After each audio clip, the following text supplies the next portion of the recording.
Եթե մարդը ունի բարձր ճնշում, սա ենթադրում է, որ անպայման սրտի հետ կապված խնդիր է ունենալու։ Եթե երիտասարդ տարիքում, որպես կանոն, եթե ճնշման բարձրացում է լինում, դա պայմանավորված է լինում այլ մեծամասամբ այլ օրգան համակարգերի հիվանդությամբ, դա համար դա կոչվում է երկրորդային գերճնշում։ Այսինքն որևէ օրգան համակարգում կա ամենահաճախը երիկամների հիվանդություններն են, որոնք կարող են բերել ճնշման բարձրացման։ Հաճախ նաև էնդոկրին խանգարումներ, օրինակ վահանագեղձի հիվանդություն, հարվահանագեղձի հիվանդություն, ֆեոխրոմոցիտոմա, կան նաև ենթադրենք խոշոր զարկերակների հետ աորտայի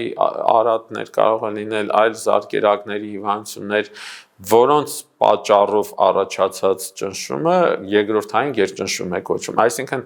առաջնային հիվանդությունը հայտնաբերելով եւ բուժելով կարող ենք կարգավորել ճնշումը։ Իսկ մեծահասակների մոտ ավելի կարող է որևէ օրգան համակարգի հիվանդություն չլինի առաջնակի, այդ դեպքում արդեն ինքը համարվում է նախկինում ասվում էր էսենցիալ հիպերտենզիա, մենք այժմ ասում ենք զարկերակային գերճնշում, որտեղ մի քանի մեխանիզմներ են ներառված, բարդ պաթոֆիզիոլոգիական մեխանիզմներ։ Հիմա եթե երիկամի քար ունի մարդը, մեխանիկորեն ճնշումը Չէ, երիկամի քարը կարող է տարիներով իրեն չխանգարել,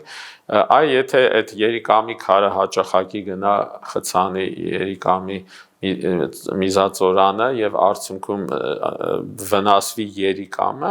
երիկամի արդեն վնասման դեպքում կարող է առաջանալ այդ երկրորդային գերճնշում։ Նույն ձևով, եթե հաճախակի ունենում են միզուղիների վարակներ, բորբոքումներ, էլի շատ հաճախ կրկնվող եւ ոչ լավ բուժվող վարակները կարող են տարիների ընթացքում բերել երիկամների էական վնասման, նոր առաջանա երիկամային գերճնշում։